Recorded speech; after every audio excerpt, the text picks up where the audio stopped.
My name is Sara, and I want you to picture something before I tell you this story. Picture a house. Nothing remarkable about it from the outside, just a regular two-story house on a quiet street in a small town outside Columbus, Ohio. White siding that needed repainting every few years. A front porch with a railing my father had repainted 3 times. A second porch step that squeaked. Always the second one. Never the first, never the third. Only ever the second, with a specific pitch that I could identify from 20 feet away in the dark. The way you can identify the sounds of your own home when you've lived in it long enough that they become part of your body. A kitchen that always smelled like cinnamon because my mother baked when she was anxious. And she was anxious fairly often, not in a sad way, just in the way of a woman who cared deeply about things and expressed that caring through her hands. A backyard with one enormous oak tree my father planted the year I was born. He'd bought it as a sapling from a nursery. He'd dug the hole himself in August heat, come inside with dirt on his knees and sweat on his neck, and said to my mother, "That's Sara's tree.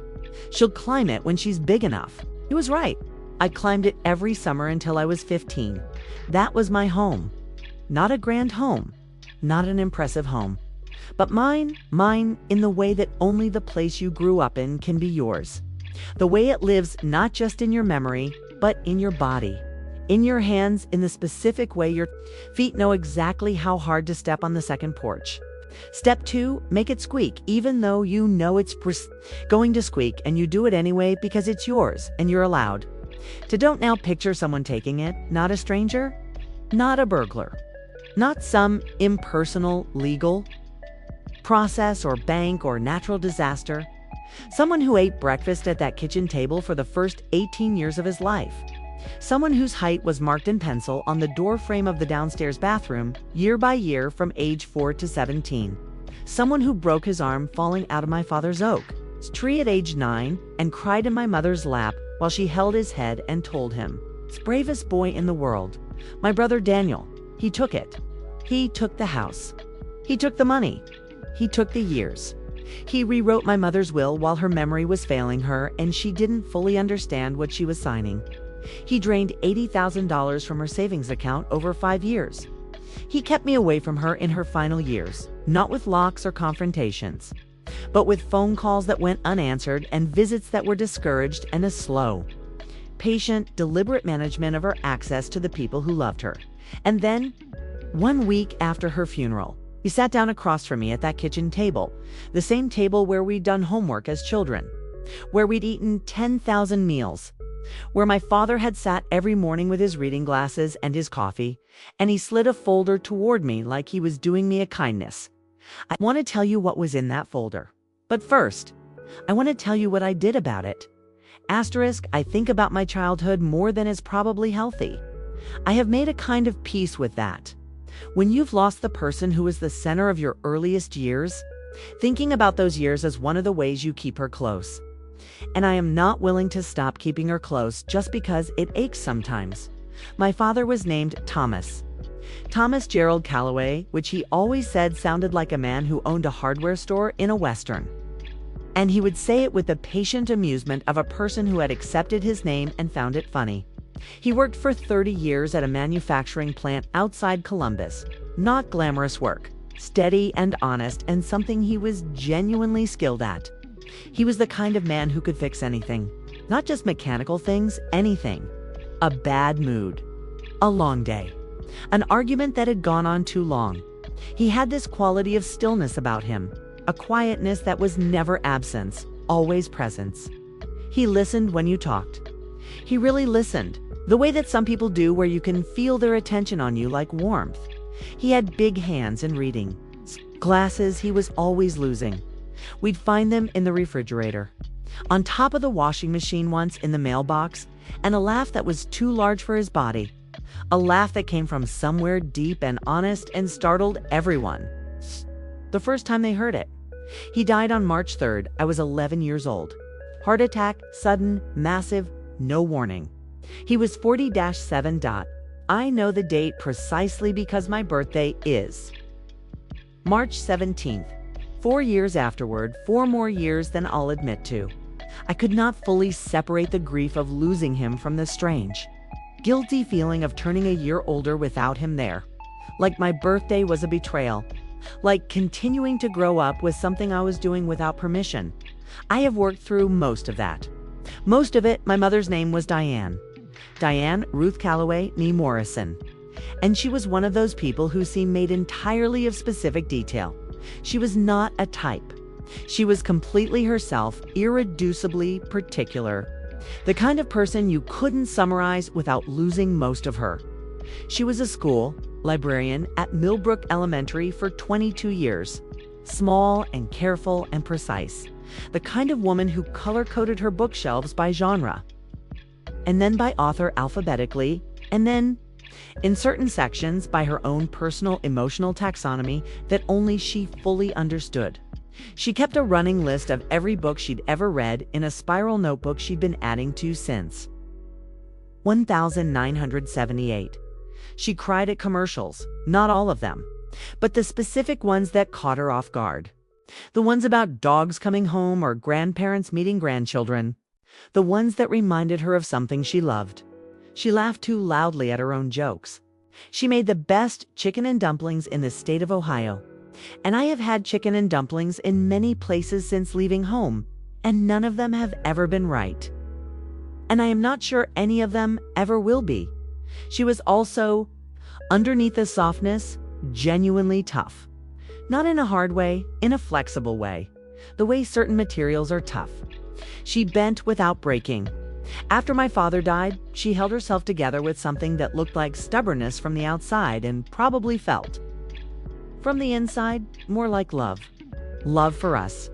Love for the life she and my father had built. She was not going to let that fall apart. So it didn't fall apart.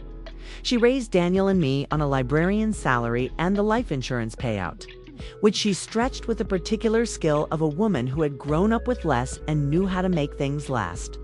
The house was paid off. My father had made that a priority, had worked overtime for 3 years to do it early, and that helped. That mattered enormously, actually. The house being paid off was the thing that made everything else possible. It was the floor beneath us. My father framed the paid-off mortgage deed and hung it in the hallway. I can still see it. A simple frame, nothing fancy, just a document in a frame. But hung with the pride of a man who had worked for something specific and achieved it. It hung in that hallway for 30 years. Daniel is 8 years older than me. I want to talk about Daniel as he was when I was a child, because I think it's important. I think it matters that I tell you he was not always what he became. And I've gone back and forth on this question for years. Maybe he was always what he became. And what I saw as a child was the version of him that was easiest for a young girl to love. I genuinely don't know. The question doesn't resolve neatly, and I've stopped expecting it to. What I can tell you is that when I was small, I adored him, completely and without reservation. The way children love their older siblings when the sibling is everything the younger child wants to grow up to be. Daniel was magnetic. Genuinely, effortlessly magnetic. The kind of person who walks into a room and immediately rearranges it. Not through effort, but through some quality of presence that other people respond to without being able to explain why. He was funny, sharp and quick and genuinely funny, not at other people's expense. Not at that age, just alive to the absurdity of things. Capable of making my mother laugh so hard she'd have to put down whatever she was holding. He was good at sports, baseball primarily, but also basketball. And that casual competence that athletic people have where they pick up almost anything quickly. He was popular in school. Beloved by teachers. The kind of kid that parents pointed to. And when my father died, Daniel was home from his first year of college. He was 20 years old. He stayed that year. He stepped up in ways that I, in the worst moment of her life, needed desperately and will never be able to fully repay. He drove me to school every morning for 3 months because I couldn't stand the bus. He sat with me when I had nightmares. He taught me to ride a bike that spring. My father had been planning to do it, had promised we'd do it when the weather warmed up. And then couldn't, and Daniel just did it. He spent an entire Saturday in the driveway. hand on the back of the seat, running alongside me until I could stay balanced on my own. I can still hear him. "You've got it. Sara, you've got it." The pure, uncomplicated delight in his voice. Like my small achievement was the best thing that had happened to him that day. I held on to that for a long time. Longer than I should have, maybe. But I'm not sorry I held on to it. That boy was real. Whatever came after, that boy existed. After that year, Daniel went back to college. He graduated with a business degree and moved back home at 24. Full of ideas and plans and the particular energy of a man who is genuinely talented at certain things and has not yet been asked to account for the difference between talent and follow-through. He had plans for a consulting firm, then a tech startup, then something in real estate. The specifics changed. The excitement never did. Daniel could always make the current plan sound inevitable. Could always make you feel, while he was talking about it, that you were in the presence of something genuinely promising. But the plans never materialized into anything. He stayed at home for 2 years. He went through 4 jobs. He borrowed money from mom, small amounts at first. 50 here, 100 there, and then larger still. And mom gave it because she loved him and because she believed in him and because she was a woman who had been raised to keep peace within families, and asking for her money back did not keep peace. I was a teenager watching all of this with the clarity that teenagers sometimes have when they haven't yet learned to cover what they see with complicated feelings. I thought, this is not right. He is taking advantage of her. I said that out loud exactly once, at the dinner table when I was 17. Watching mom write a check that I knew was more than she should be giving, Daniel didn't get angry. He never got angry in the obvious way. He looked at me with patient, slightly pitying eyes and said, "Sara, you don't understand business. There's risk involved. Mom understands that. Right, Mom?" Mom said, "Of course, honey." I looked at my plate. I did not say it again. I went to the University of Cincinnati on a partial scholarship and worked 2 jobs to cover the rest. I got a degree in accounting. I was not exciting. I was not going to start a company or take risks or need runway, but I was going to pay my own way in full, and I was never going to ask my widowed mother for a cent.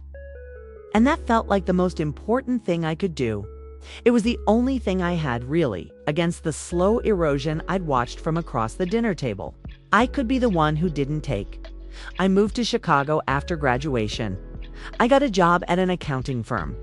I sent money home every month, not because mom needed it desperately, but because it was my home and she was my mother, and it was what you did when you were the kind of person who understood that home was something you maintained. For a while, things were fine.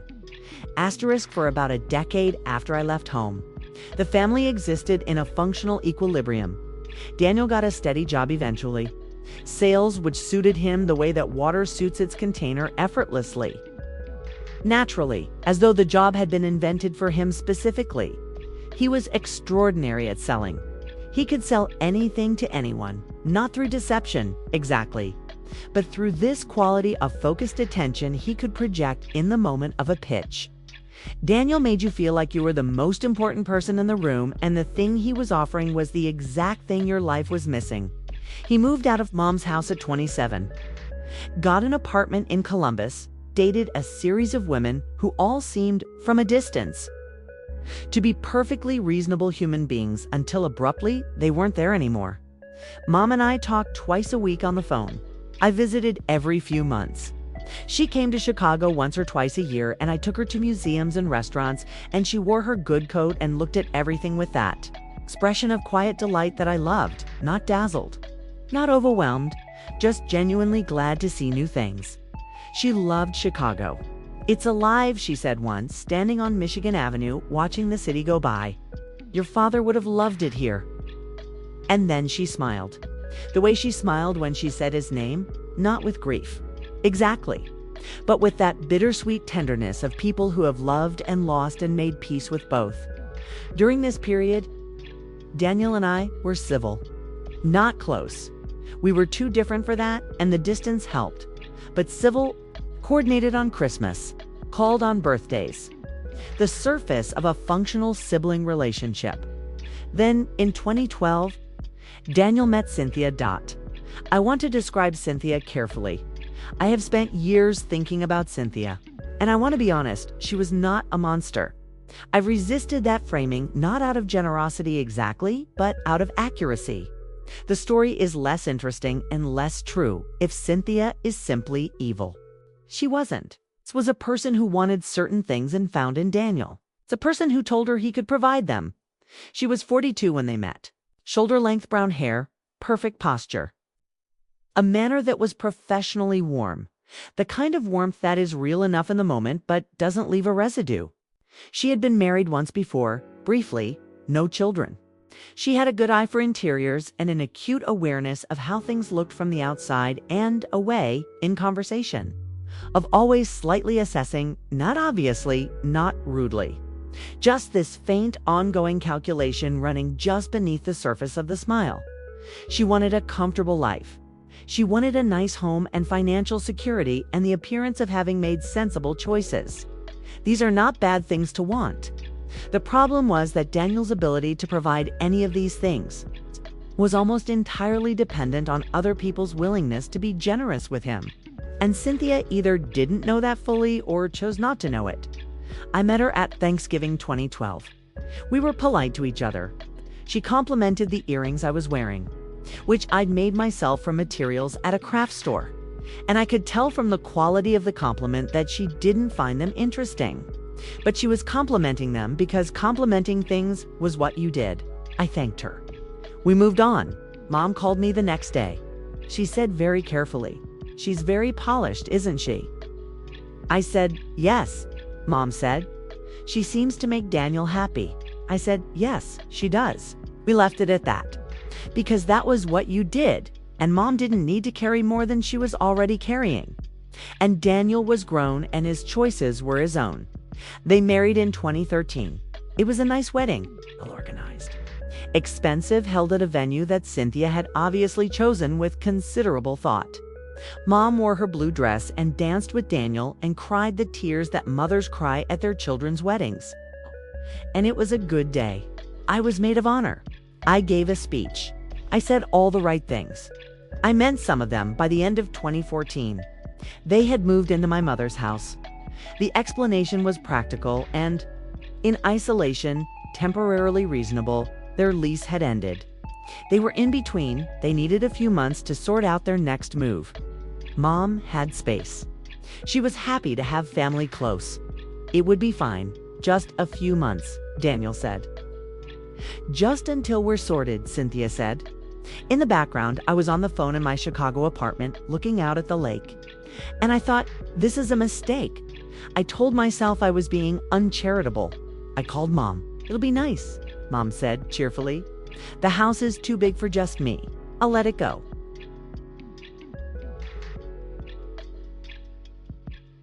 The first Christmas after Daniel and Cynthia moved in, I drove down from Chicago. 8 hours. I had a new car I was proud of, a gray Honda. I'd bought and paid off myself, and I listened to Christmas music the whole drive and thought about Mom's chicken and dumplings and felt genuinely good, genuinely looking forward to it. I pulled into the driveway and the first thing I noticed was the porch light. This sounds like nothing. I know it sounds like nothing. But my mother had always had a warm white bulb in that porch fixture. She'd specifically bought warm bulbs because she said cold white light made a house look like a hospital, like a place where people were being processed. And a home was not a place for processing. A home was a place for people. The bulb in the fixture was now bright fluorescent white. The flat institutional light of a waiting room. I stood in the driveway for a moment and looked at the house I'd grown up in. It looked like a house. Just a house. I walked up the steps. The second step squeaked, the way it always had. I felt a relief so specific it was almost physical. Inside. The coat closet in the entryway had been reorganized. Everything was folded and sorted and neat, which should have been a neutral thing. But the neatness had an unfamiliar quality. It was Cynthia's neatness, not my mother's. My mother's closet had been organized with the logic of daily use. Everything reachable, everything where you could find it. This closet was organized for appearance, and my father's fishing coat was gone. He'd had it since before. I was born an old canvas thing in dull green, worn at the elbows, smelling permanently of fish and river water and whatever cologne he'd worn in the 1980s, which I couldn't have named but would have recognized anywhere. Mom had kept it in the entryway closet since he died because she'd told me once, quietly. She liked to press her face into it, sometimes when she missed him particularly. She said it still smelled like him. That coat had been hanging in that closet for over 20 years. I found her alone in the kitchen before dinner. "Mom," I said, "where's Dad's coat?" She was moving things on the counter with the slightly unfocused energy of someone who wasn't quite settled in her own kitchen. She glanced at me, then at the kitchen door. "Oh," she said. Cynthia reorganized. The coat was taking up space. She put it in their storage unit. "It's their storage unit?" I said. "It's just for things we don't need daily," she said. Her voice had a quality I hadn't heard before, a practiced evenness, like a sentence that had been prepared. "It's fine, Mom. That's Dad's coat. I know, Sara." A pause. "Let's not make a fuss." I looked at her. She was looking at the counter. "'Kay," I said. "I won't make a fuss." I went back to the living room and began cataloging the family photographs that had lined the hallway. My parents' wedding portrait. My school photos from kindergarten through 12th grade arranged in chronological order. Daniel and me in various awkward holiday photos. A picture of Mom and Dad at what looked like Niagara Falls circa 1985 were gone from the main wall. In their place, 3 large black and white prints in matching frames. Beautiful in a completely impersonal way. The kind of art that exists to fill space while offending no one and meaning nothing to anyone.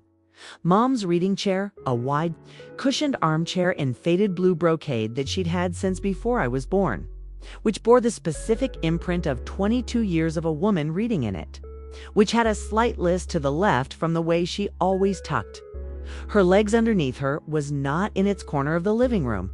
I found it in the garage under a tarp. I stood in that cold December garage in my Christmas sweater and looked at my mother's chair under a tarp and felt something happen in my chest. Not grief.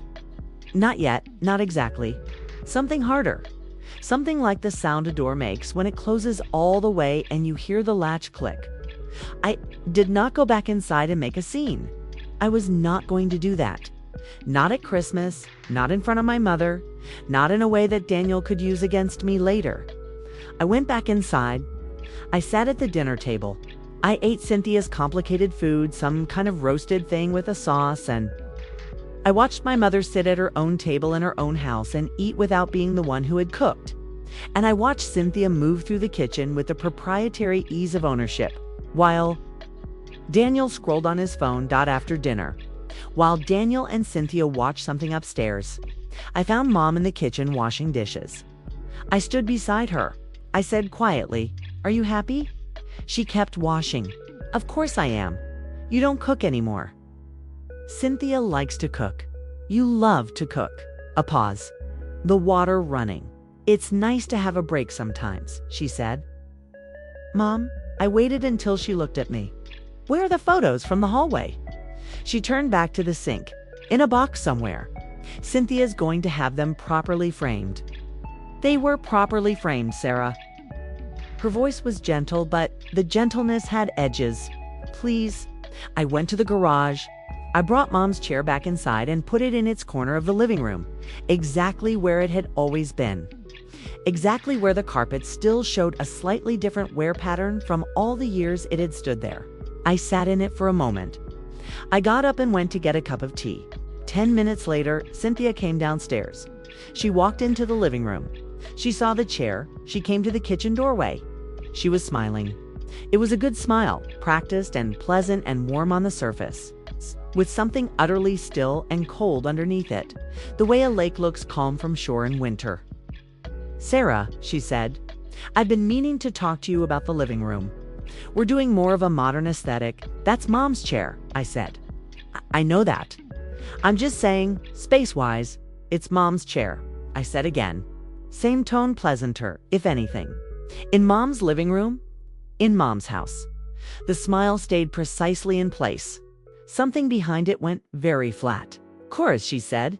Absolutely. She went back upstairs. Daniel never said a word. I visited 5 more times over the following 2 years. Each visit, the house had changed a little more. I started keeping a mental list, and then, because I am an accountant and I document things, an actual list. Visit 2, the mortgage deed was gone from the hallway. Put away for safekeeping, Mom said. She didn't know where. Visit 3. The family photos were still in the box. They were never properly reframed. Visit 4, Mom mentioned carefully that Cynthia was now handling most of the grocery shopping. She knows what she likes to cook, Mom said, with the voice of a woman describing a weather pattern she has no control over. Visit 5, Mom's reading chair was back in the garage. I brought it inside again. Cynthia watched me do it this time from the hallway and said nothing. Her silence had the quality of patience. The patience of someone waiting for something. Visit 6. The squeaky second porch step had been replaced with a new board that didn't squeak. That one, for some reason, was the one that hit me hardest. I stood on that new, silent step for a moment.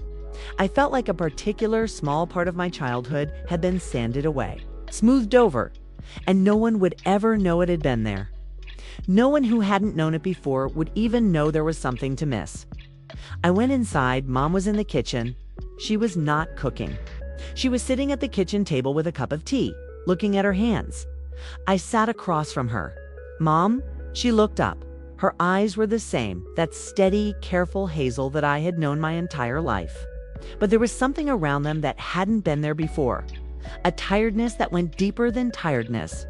Not illness, exactly. Something more like the particular exhaustion of a person who has been on their best behavior for too long and doesn't quite remember anymore what it felt like not to be. I'm fine, she said. Before I could say anything else, you keep saying that, I said. Because it's true, she said. She picked up her tea. I looked around the kitchen. Her cookbooks, a whole shelf of them, worn spines, splattered pages. The physical record of 20 years of feeding people she loved were gone. In their place, a neat row of matching decorative jars with labels in Cynthia's handwriting. Sugar, flour, coffee. Where are your cookbooks? I asked. She glanced at the counter. Oh, storage, I think. Cynthia doesn't really use them. You use them. I haven't been cooking much, she said. She said it with a practiced neutrality that told me she had said this particular sentence before, had found this wording, had landed on the tone that made it sound like a free choice. I thought about all the years of chicken and dumplings, about the way the house had smelled when I was a child on a winter Sunday. Warm and savory and specific in the way that good cooking is always specific, inseparable from the person who made it. I thought about asking more. I looked at her face, the careful set of it, the way she was holding her cup with both hands like a small anchor, and I made the decision that I made on most visits by that point, not to push. Not because I didn't want to, because I knew what happened when I pushed. She got anxious. She got more guarded. And then I left and she was still there, still in that house, still alone with whatever this was. And pushing hadn't helped anything, so I didn't push. I sat with her. We talked about her garden, which she still tended herself, which was one of the things they hadn't taken from her. She described what was coming up and what wasn't, and what she was going to try differently next year. And I listened and asked questions, and we were, for that hour, just a mother and daughter drinking tea at a kitchen table before I left that visit. I checked the garage. The chair was back under the tarp. I brought it inside again. I put it in the living room. I smoothed the arm of it with my hand. I went home. 6 weeks later, Cynthia emailed me. The subject line was Mom's living room, and the email was 3 paragraphs of warmly worded reasoning about why the armchair didn't work spatially and how they were planning some updates to the common areas that would really open up the room, and she just wanted to keep me in the loop. I stared at the email for a long time. Then I wrote back, "That chair stays in the living room. Please don't move it again." I did not hear back. The chair was still there on my next visit. I never knew whether it was my email or whether Cynthia had simply decided this particular battle wasn't worth having. Either way, the chair was there. It stayed there for the rest of the time my mother lived in that house. Some things you fight for and it works. I hold onto that asterisk. The first time I knew something was genuinely wrong was a phone call in early February of 2015. Mom called me on a Tuesday morning. I was at my desk at the accounting firm going through quarterly figures, and I picked up because I always picked up when Mom called. I had made that decision when I moved to Chicago, and I had never broken it. We talked for 20 minutes. It was a good call. She told me about a book she was reading, something about a woman who inherits a vineyard in France, which Mom thought was a little far-fetched, but lovely. She told me about the Pattersons' new puppy next door, a beagle named Peanut who had already dug under the fence twice. She told me that Daniel had gotten a new car, which she seemed proud of in the reflex way of mothers who want to feel good about their children. I told her about a work project I was managing. She asked good questions. We laughed about something. We said we loved each other. We hung up. For hours later, my phone rang. "Sara?" Mom's voice. Warm, unhurried. "Mom," I smiled. "We just talked this morning." A pause. "Did we?" "Yes. You told me about the vineyard book and the Pattersons' puppy." A longer pause. I could hear her trying to find the memory, searching for it the way you search for a word that has gone to the edge of your mind and won't come back. She said at last, "Yes, of course. I was just thinking about you." "I know," I said. "I'm always happy to hear from you." We talked for a few minutes and hung up. I sat for a moment with my phone in my hand. Then I called Dr. Ames. He was careful on the phone. He always was. The careful language of a physician who knows how to tell you something important without telling you everything at once. He noted that he had been monitoring my mother for some changes since late 2014. He said he was going to recommend a referral to a specialist. He said he was glad I had called. A few weeks later, a letter arrived. I kept it in a folder. It was dated February 16, 2015.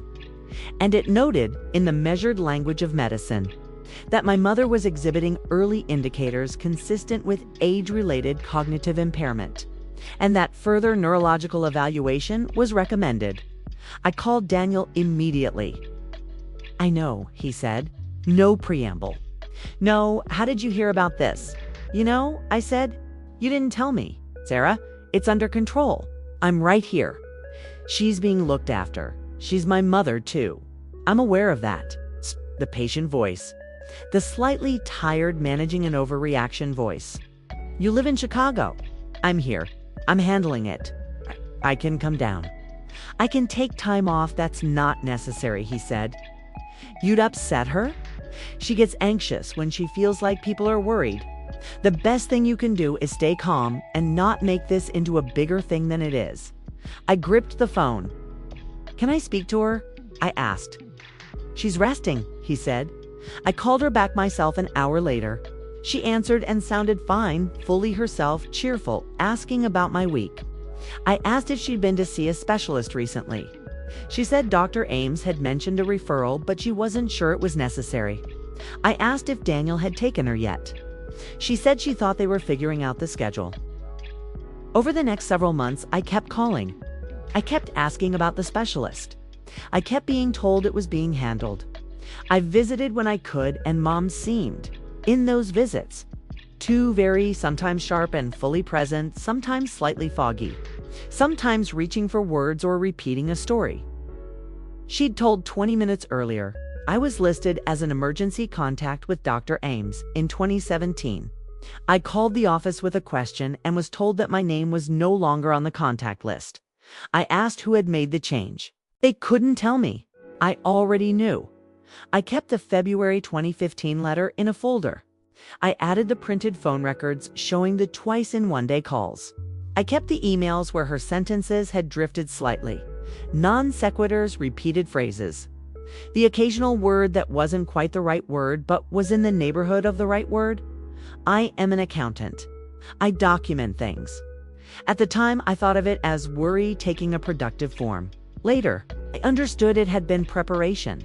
Asterisk in 2017. My mother started calling me at odd hours, not every week, maybe once a month. Sometimes less. Early mornings. Late nights. The calls were brief, often without clear purpose. She'd call and chat about something small and then get off the phone quickly, as though she had only a certain amount of time and was spending it efficiently. One night in November, called me at 11:30. I was already in bed, half asleep, and I grabbed my phone thinking something was wrong. Sara, just my name, in a voice that was absolutely her, clear, recognizable, fully present. Mom. I sat up. Are you okay? I miss you, she said. I miss you too. I was already calculating drive time, already thinking about whether I could get a flight. Do you need me to come? I don't, she started. She stopped. I could hear her gathering something. I don't always know how to say things anymore. It's hard sometimes too. The words don't, Mom. Kept my voice completely steady. Take your time, she breathed. I heard something else, footsteps somewhere in the house.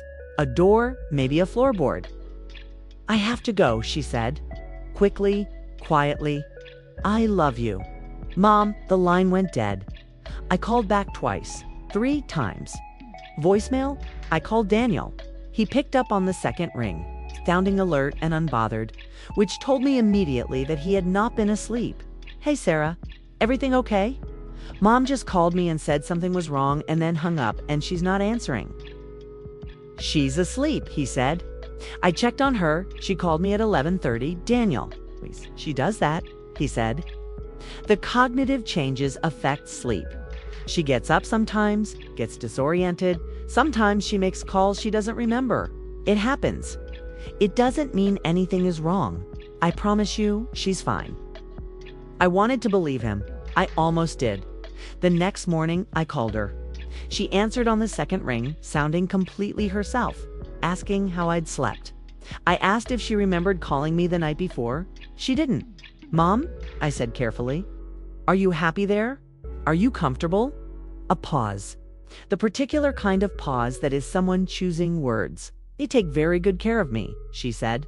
It's not what I asked. I said. Another pause. Longer. It's fine, Sara, she said quietly. It's fine. Was the same thing she'd said about the chair. The same prepared evenness. I booked a flight for the following month, 3 days before I was supposed to fly down. Cynthia called. Sara, I'm so glad I caught you. Warm, bright, the professional warmth I had cataloged long ago. I just wanted to mention that your mom has been a little under the weather this week.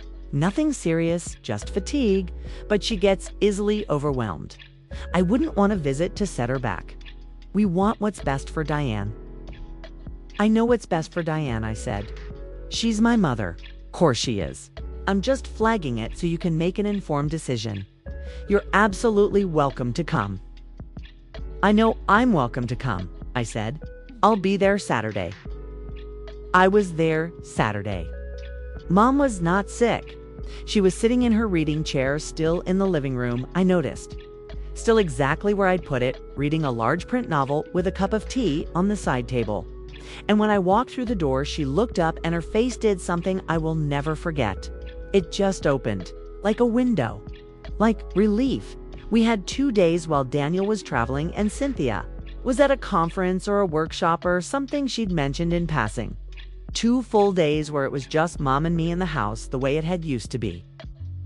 And she was present in a way she never quite was when Daniel and Cynthia were in the room. She made tea the way she liked it. She put on the music she liked.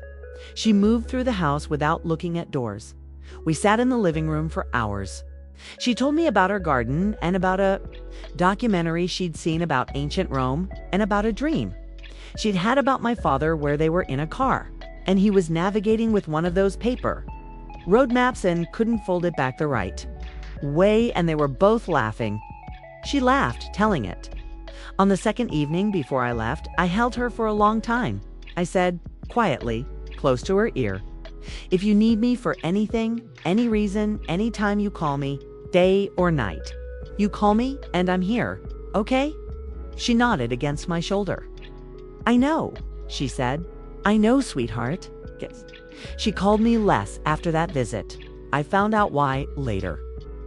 From someone who had watched it happen. Eleanor Patterson had lived next door to my family for 32 years. She was 78 years old, sharp-eyed, and in possession of a memory like a well-organized filing cabinet. She had watched our family from the beginning. She had brought food over when my father died. She had attended both our graduations. She had a key to the house for emergencies. My mother had given it to her in 2009, the year Mom's sister in Michigan had a health scare, and Mom needed someone local who could check in. In 2016, Daniel had asked for the key back. Mrs. Elaine had told him she'd lost it. She hadn't lost it. She gave it to me. In October 2020, standing in her kitchen on a rainy afternoon, coffee cups between us, telling me things she'd kept to herself for years because she hadn't known what to do with them and had made the mistake that well-meaning people often make of assuming someone else was handling it. Mother used to come to my fence, she said. In the mornings, mostly. When Daniel and Cynthia were out, she'd come out to the garden and we'd talk across the gate. Nothing dramatic, just neighbors talking. She'd ask about my grandchildren. I'd ask about her books. We'd stand there for 20 minutes and then she'd go back inside. Her voice was even precise. She had the voice of someone who had decided what she was going to say and was going to say it clearly. And then one morning in the spring of 2017, I remember it was spring because I was planting tomatoes. Your mother came to the gate and we'd been talking for maybe 5 minutes when Daniel came out. He was very pleasant. He was always very pleasant. She paused. He took her by the arm, very gently. He said they had somewhere to be. They'd talked about it. She'd forgotten. And she looked at me. She started to say something, I don't know what. She never finished it, and he turned her and walked her back inside. And she looked back at me over her shoulder. What did she look like? I asked. Mrs. Elaine considered this carefully. It's embarrassed, she said.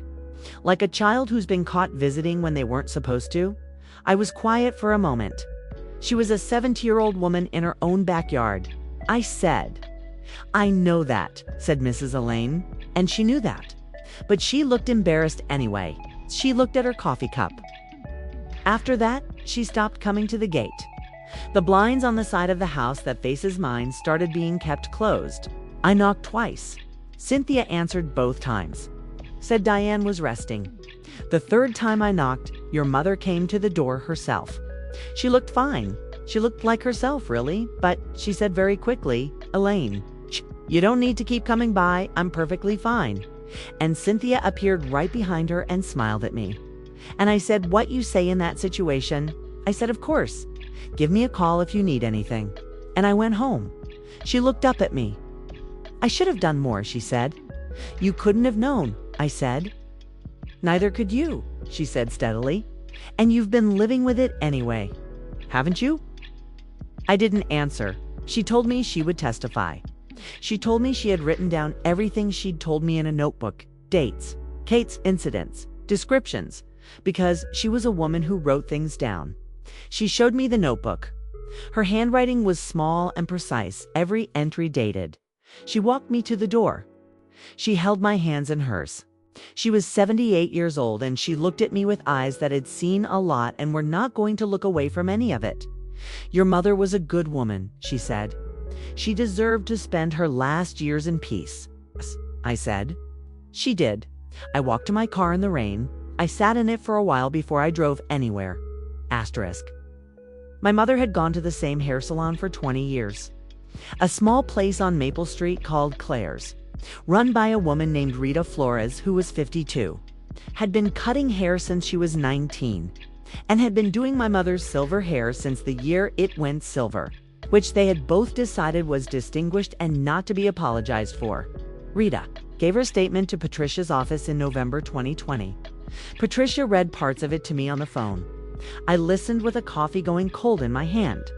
Standing in my Chicago apartment, looking out at the lake going gray in the autumn light. In early 2018, My mother had come in for her regular 6-week appointment.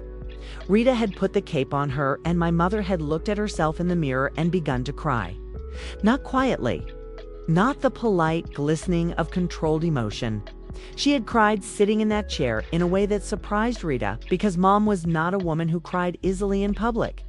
Rita had pulled a stool over and sat beside her and taken her hand and asked what was wrong. My mother had said, "I don't think I'm allowed to call Sara anymore. Not, I haven't been calling. Not, Sara and I have been out of touch. I don't think I'm allowed." Rita had asked why my mother had shaken her head slowly. "They mean well," she said. "I know they mean well. They're doing their best." "Who is?" Rita had asked. Mom hadn't answered. She had looked at herself in the mirror with an expression that Rita described in her statement as exhausted. Like a person who was too tired to explain something they didn't entirely understand themselves. Something that had happened gradually enough that there hadn't been a moment to object to. Rita had held her hand until she stopped crying. Then she had done her hair. And they had talked about the book she was reading and about Rita's daughter starting high school. And by the time Mom left, she had seemed composed and present. She had tipped generously, the way she always did. Rita had gone home that evening and written it down. She wasn't sure why. She just felt like it should be written down somewhere. When Patricia read me that section of the statement, I put the phone down on my kitchen counter. I walked to the window. I stood there for a while. Then I walked back to the phone and picked it up and said, "Keep going." Patricia kept. My mother went into hospice care in late 2018. The dementia had advanced more quickly than I had been allowed to know about. There had been additional assessments, additional diagnoses, additional conversations with doctors that I had not been included in because I was no longer on the contact list, because my name had been removed 2 years earlier by a man who needed to control the flow of information. I found out about the hospice arrangement when Daniel called to inform me, in the tone of someone delivering a memo, that arrangements had been made and he thought I should know. I visited in November 2018.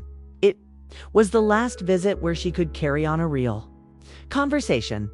I walked into her room. She was in a hospice facility now, the house having been deemed difficult to manage, and she looked up at me and said my name with a relief in her voice that I felt in my spine. I spent 4 days. She knew me every day of those 4 days. That was the first thing I checked when I arrived each morning, whether she knew me, and every morning she did. And every morning I felt the same relief and the same grief mixed together. Relief that I still had her and grief that the window was closing. We talked. We watched television. I read to her from the large print novel she had on her bedside table. I brushed her hair. I brought her the herbal tea she'd always liked, and she held the cup with both hands, the way she always had, and closed her eyes and said it was lovely. On the third night, late when the facility was quiet and it was just the two of us, she took my hand. "I don't always remember things, right?" she said. "I know, Mom, but I remember you." She looked at me steadily. "I always remember you. I know." Her hand tightened slightly on mine. She looked at the window, at the dark outside it, and then back at me. "Want you to know," she said carefully, with the focus of someone who knew they had a limited amount of time and was spending it precisely, that I've always wanted it to be fair. I want it to be fair for both of you. I didn't understand then exactly what she meant. I thought it was general, a mother's wish for equity between her children. I understand now that she was trying to tell me something specific, that somewhere in the part of her mind that was still clear and still hers, she knew that something had happened that wasn't right, that she was trying in the only way available to her, to say, make it right. She passed in April of 2019. I was on a plane. My phone was off. By the time I landed and turned it on, Daniel had already called 3 times. I went directly to the hospice. I sat with her for a while. I talked to her quietly. I told her she was the best person I had ever known. I told her I was sorry for all the visits that hadn't happened, for the calls that hadn't connected, for every moment I had chosen other things. I told her I was going to take care of it. She was already gone and couldn't hear me, but I meant it. The funeral was 5 days later.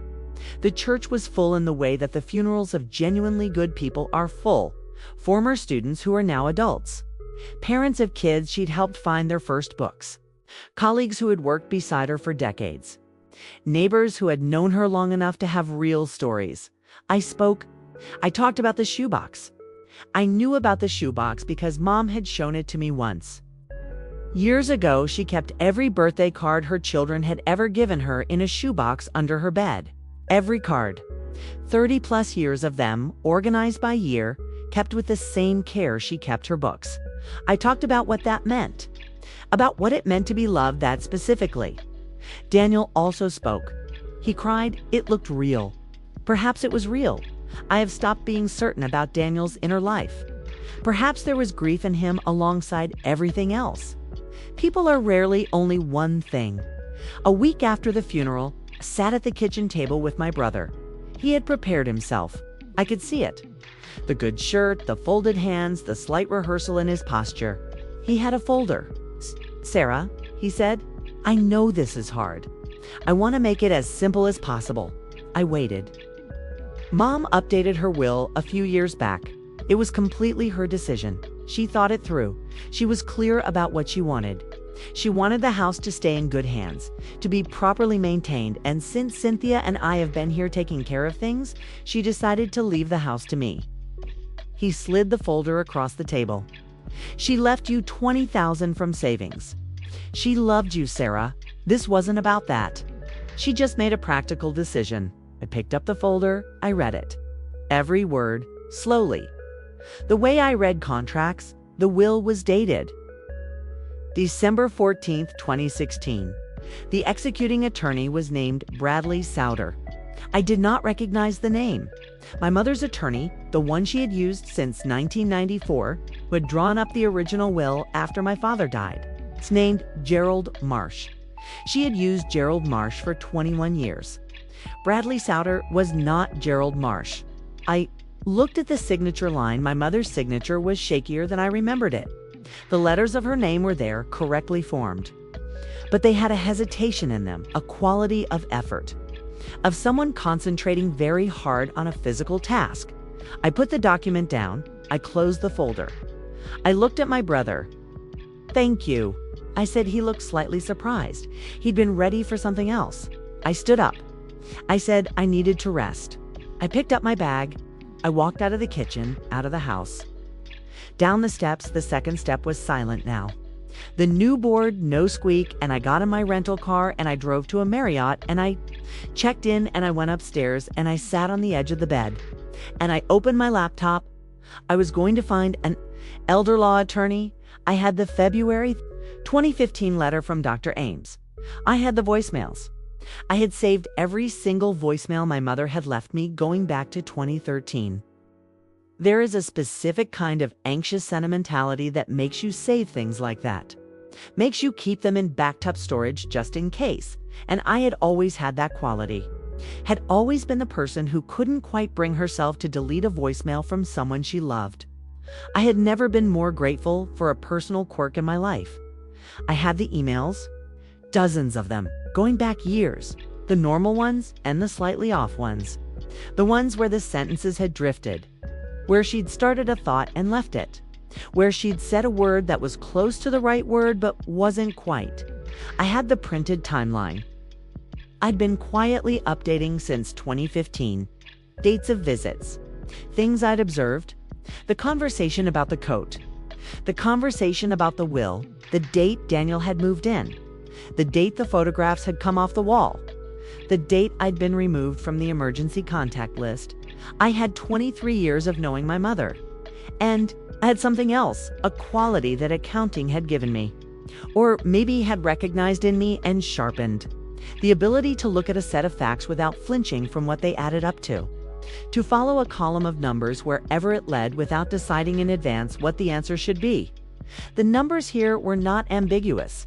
I found Patricia Chen through 3 referrals, my own attorney in Chicago, who specialized in estate planning and knew the Ohio elder law community, a woman I worked with whose mother had gone through something adjacent, and a therapist I'd started seeing that year, who had gently but repeatedly suggested I get legal advice, and was relieved, I think. When I finally did, Patricia Chen had been practicing elder law for 19 years out of a tidy office in Palmas, with a single bookshelf that took up an entire wall and reading glasses on a chain around her neck. She was 51 years old, gray-streaked and precise, and she had the quality, rare and valuable, of listening to everything before deciding anything. I told her everything. I laid it out the way I would lay out a financial discrepancy, chronologically, with documentation, without editorializing, letting the facts build the case. She made notes on a yellow legal pad. She didn't interrupt when I finished. She set down her pen and looked at me over her reading glasses. "Will is dated December 2016. She said yes. And Dr. Ames flagged cognitive impairment. In February 2015, 11 months. Prior. Yes. And the will was executed with an attorney. She had no prior relationship with, rather than her long-term counsel, Gerald Marsh, 21 years. She made a note. The standard for executing a valid will, testamentary capacity, requires that the testator understand the nature and extent of their property, know who their natural heirs are, understand what the document does, and be acting of their own free will. If we can establish that your mother's capacity was compromised at signing, and that your brother's position of authority and daily presence constituted undue influence, we have a challenge. Can we establish that? We have a strong foundation," she said. "We have a physician's note from almost a year before the will was executed. We have a pattern of isolation, removing you from the contact list, discouraging visits consistent with undue influence. We have testimony we can gather from people who knew her."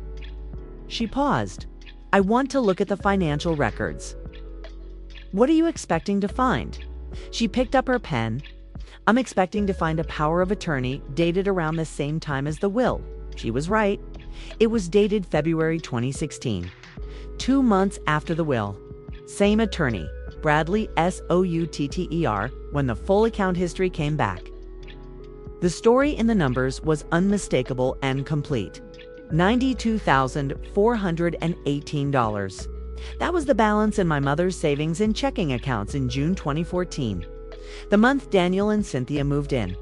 Over the next 5 years, through regular withdrawals authorized under the power of attorney, that account balance had declined to $11,642. The stated reason for the withdrawals was household expenses and medical care. We requested documentation. There was no documentation. What there was, when Patricia's team traced the transactions, was a pattern of expenditure that did not correspond to household or medical expenses. A vacation to Portugal in 2017 that my mother did not attend. A vehicle purchased in Cynthia's name. Renovations to the master bedroom, the room Daniel and Cynthia occupied. Restaurant charges, clothing purchases, weekend at a resort in the Smoky Mountains. $80,000 gone. I sat in Patricia's office while she walked me through the spreadsheet.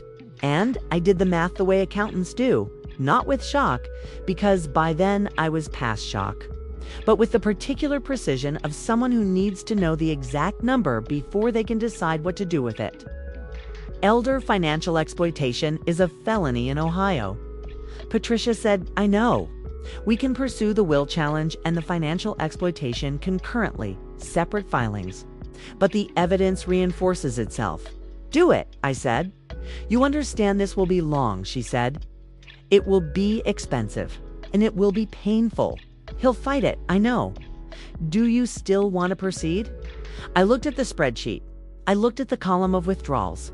I looked at the number at the bottom, $11,642. What was left of a woman's lifetime of careful, steady work? "Yes," I said. Asterisk, the case took 14 months.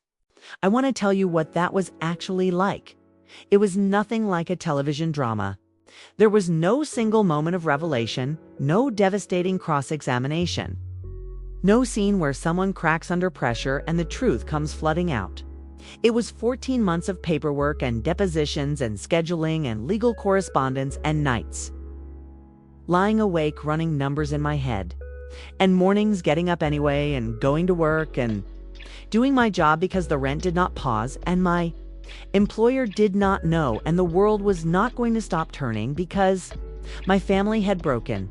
Daniel hired an attorney named Marcus Greeley, who was polished and experienced, and sent Patricia long, slightly condescending letters arguing that the 2016 will represented my mother's fully informed and autonomous decision, that her cognitive impairment was mild and did not constitute incapacity, that my challenge was motivated by sibling grievance and financial expectation, and that I was, he used this word specifically, vindictive. Patricia read me that letter. I said, "Does he know about the Portugal trip?" "He knows about the bank records," Patricia said. "He's arguing that the withdrawals were legitimate and that documentation is forthcoming." "Is documentation forthcoming?" "It is not," she said. The deposition happened in month 4. I sat in a conference room with Patricia across from Daniel and Marcus Greeley, and a court reporter whose fingers moved without pause. Daniel wore a dark suit. He looked older than I'd expected. There were new lines around his eyes, a tightness in his jaw that hadn't been there before. He looked like a man who had spent several months sleeping less than usual. When I walked in, he met my eyes briefly. For just a moment, just a fraction of a second, something moved across his face. Not guilt, exactly. Something adjacent to it. Something that recognized what was happening. Then it was gone. The practiced pleasantness was back. Patricia walked him through the timeline with the patience of someone who has done this many times and knows that patience is a form of pressure. When did you move into the house? Who initiated the change of attorneys? When did you become financial power of attorney? What were the household and medical expenses being covered by the withdrawals? Can you provide receipts? Daniel's answers were smooth and well-rehearsed. Mom had wanted him to take over finances.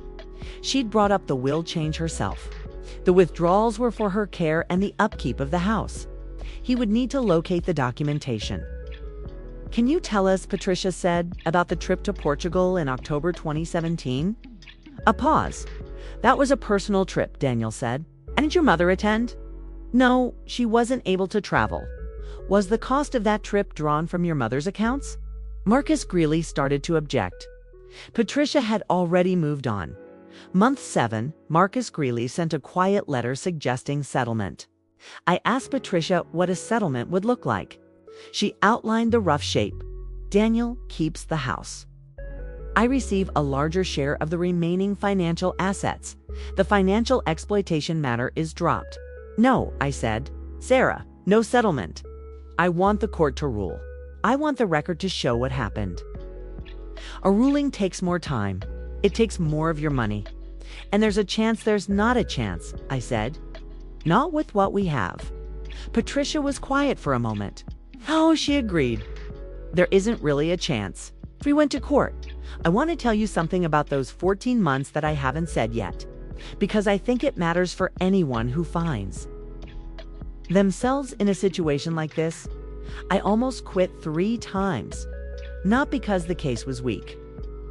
The case was solid, and Patricia told me so regularly, but because being in the middle of a legal battle against your own brother, while also grieving your mother, while also working a full-time job, while also managing the ongoing cost, both financial and emotional of the whole thing, it is not a state of being that human beings are designed to sustain indefinitely. There was a night in month 9 when I had a full financial breakdown. Not a mental one, a literal one. I sat down with my saving statements and my legal billing and my living expenses and ran the numbers, and the numbers did not look encouraging. The case was taking longer than projected. The fees were higher than projected. I had moved money I shouldn't have moved. It was going to be tight. I called my cousin Julie, who was the one family member on either side who had been unfailingly supportive throughout. She listened to me go through the numbers, and then she said, very quietly, "Sara, what would your mom say?" I thought about it. I said, "She would say, keep going." "She would say, keep going," Julie confirmed. I rebalanced my budget. I ate at home every night for 4 months. I stopped buying things that weren't necessary. I kept going. There was another night, month 11, when Daniel's Attorney submitted a character deposition from a family friend who testified that my mother had expressed reservations about my reliability and emotional stability in a conversation circa 2017. I read it. I read it twice. I called Patricia and asked how much weight it would carry. Very little, she said. The standard is testamentary capacity, not character. And we have medical documentation. But it's out there now, I said. It's on the record. Someone said that about my mother saying that about me. Yes, Patricia said. She didn't try to make it not what it was. I respected that, okay? I said, I went for a very long walk along the lake. It was November and the wind was punishing and the water was gray. I walked for 2 hours and thought about the deposition and about my mother and about what it meant to be described by someone who'd been recruited to describe you, and about whether it was possible that some part of it was true, that some version of my mother in some version of 2017 had said something like that. I thought about the last good visit, the 2 days when it was just us, when she was herself. When she had held my hands, I thought about what she'd said. I always remember you then. I went home and I had dinner and I went to bed. In the morning, I went to work. Month 14, the ruling came. I know the number because I kept my mileage for taxes. I know the route by heart, the specific sequence of highway sounds, the particular moment on I-90 where the lake comes into view on the right, the exit, the turn, Patricia's office, the hotel where I'd started staying because I could no longer stay in the house. I kept a photograph of my mother on my phone.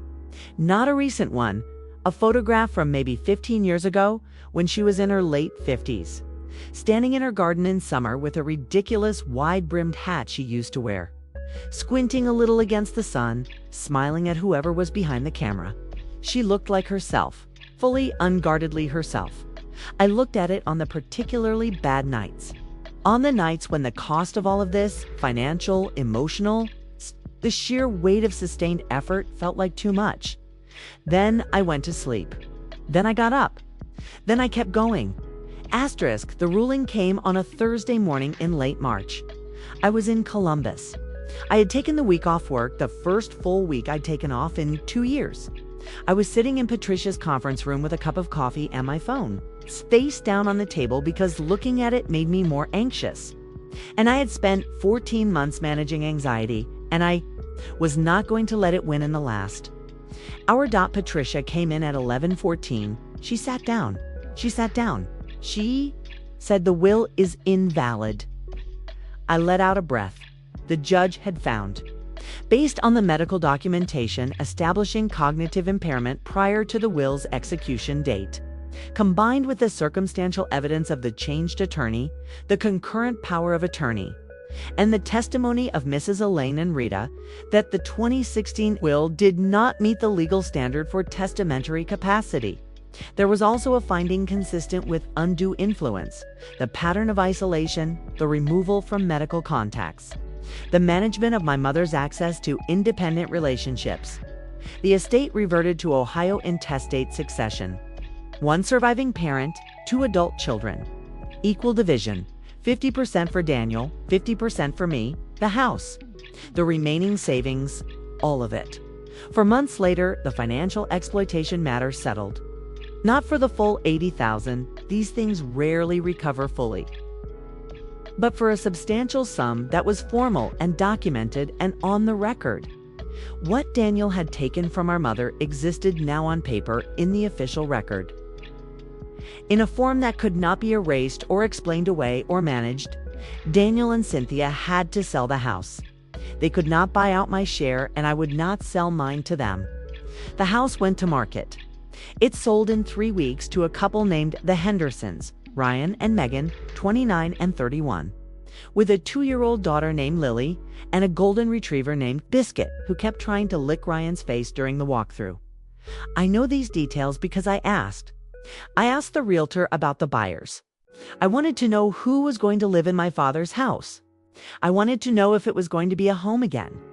When the realtor told me about Lily and Biscuit, I stood in the parking lot of a coffee shop in Columbus, and I felt something loosen in my chest that had been tight for a very long time. I thought about the squeaky porch step, the original one, the one that had been replaced, the one that had known exactly how to sound under my feet. I hoped Ryan Henderson was the kind of man who would leave a squeaky step. Alone, before closing, I walked through the house one last time, by myself. No realtor, no Patricia, no one. Just me. I stood in the hallway, where the family photographs had once been, and the generic prints had replaced them, and the photographs were now in boxes somewhere, possibly lost. I stood in the kitchen where my mother had made chicken and dumplings 1,000 times. I stood in the living room in front of the window where the light came in the mornings, where my mother's chair had stood for 30 years. The chair wasn't there anymore. I had it already. I had taken it when I cleared out her personal belongings. Her chair and her books, and the shoebox from under her bed, and the photograph of my parents at what looked like Niagara Falls, which I had found in the back of a closet. The house was empty, just walls and floors and light. "Okay, Mom," I said to the empty room. I don't know if I believe in anything. I don't know if she heard me, but I said it anyway. "Okay." Asterisk, my total from the house sale, the estate split, and the exploitation settlement came to $143,000. I put a portion in savings. I paid off a debt I'd been carrying during the case. Legal fees were not small. I took a week off and went somewhere.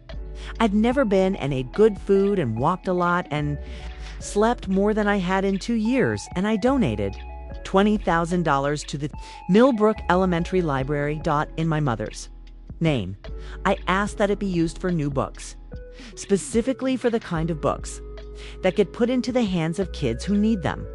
The kind of books that my mother had spent 22 years finding and matching to children. The kind of books she had believed with complete conviction and no apology could change what a child thought was possible for themselves. The librarian, a young woman named Grace, 26, nervous in the good way of someone who loves her job, sent me a handwritten note on school stationery. She wrote, "Your mother was here long before I was, but her presence is still in this library. The students feel it. I hope she knows what she built here, and I know she would be so proud of you." I put the note in the shoebox with the birthday cards. Daniel and Cynthia separated 8 months after the ruling. I heard through a cousin that Cynthia had understood fully when the financial records were laid out in court what had been done with the money, that she had believed Daniel's account of things, that he was the caring son, that he was managing the estate responsibly, and that the court case had revealed the gap between the story she'd been told and the reality she had participated in. She was angry. I understand that anger. I am not sure she had the right to it. She had benefited from what was taken.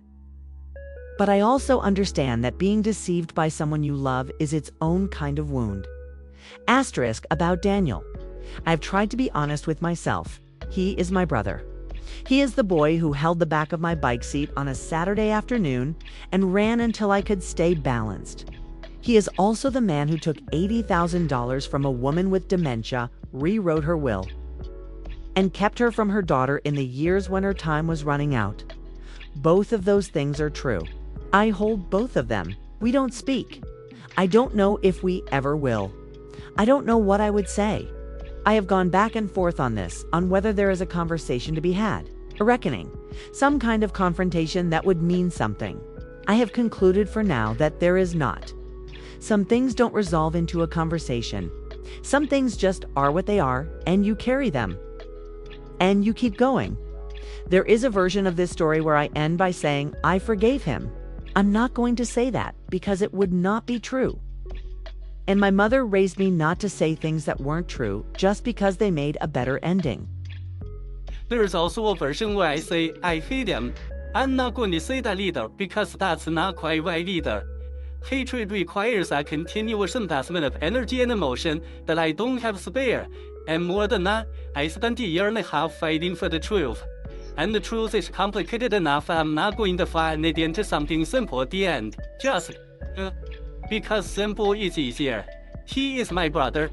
He did something that cannot be undone, and for which he is not apologized. These are the facts. I live with them. What I have found in the time since is that the anger I expected to feel more of, the high. Constant anger has mostly resulted into something quieter, something more like clarity. I see things clearly now that I used to see through the complicated lens of family loyalty and wishful thinking. I see that what happened was not something that occurred overnight, but something that built over years. Step by step, each small thing making the next small thing easier. I see the pattern of it. Understanding the pattern doesn't excuse it, but it makes it legible. Illegible is easier to carry than the inexplicable. I see my therapist every 2 weeks. That is helped. I have also unexpectedly found that the fae gave me something, not something worth what it cost. Nothing is worth what it cost, but something. I spent 30 years accommodating Daniel, backing down, choosing peace, saying let's not make a fuss. And then I stopped. I hired Patricia and I didn't settle, and I drove 43 times to Columbus and I didn't quit even when I almost did. And there's something in that, in having done the hard thing all the way to the end. Okay? That is permanent and mine in a way that can't be taken. What I know is this. My mother spent 22 years putting the right books into the right hands. She believed that stories mattered, that the right story at the right moment could change what someone thought was possible. She believed that's the way some people believe in gravity, not as a theory. But as a fact so fundamental, it didn't need arguing. She was right. As far as I have my mother's reading chair. It's in the corner of my apartment in Chicago, next to the window where the morning light comes in. It's a wide dual brocade armchair, faded at the arms, with a sway list to the left and the way she always tucks her legs underneath her. It is not stylish. It would not appear in a home design magazine. I was once told by a friend, gently, that it didn't really go with my other furniture. I looked at her, I said, I know. The chair stayed. I sit in it sometimes, in the evenings with a book, or sometimes with nothing, just sitting. I started reading more since all of this happened. I think about Mom when I'm in it. Not always with grief, no, sometimes with grief. Mostly with something quieter and more lasting. A presence, like she is still sitting here, still tucked to the left, still turning a page. I think about all of it, the whole long arc of it, from the Christmas with the one porch light bulb to the Thursday morning in Patricia's coffin swim, to the empty house to now, and I think I did what I said I would do in that house that swim. In the quiet, I told her I would take care of it. She may not have heard me. She may not have known what I meant, but I meant it, and I did it, and the record exists. And her name is on the library wall. And Millie Henderson is growing up in her house. That's enough. That's more than enough. As first, you stay through all of this, thank you. Genuinely, this was a long story, and it was not always easy to tell. And I appreciate you being here for it. If any part of it felt familiar, you're watching this and thinking about someone in your family, someone you're worried about, a situation that doesn't feel right, please listen to that instant. Trust the feeling you have when something is wrong, even when you can't yet name exactly what it is. Talk to an older law attorney. Document everything, voicemails, emails, dates, incidents, people letters. Write down what you say. Do it while you still can. Don't let anyone tell you that asking for accountability makes you difficult. It doesn't. It makes you the person your family needed.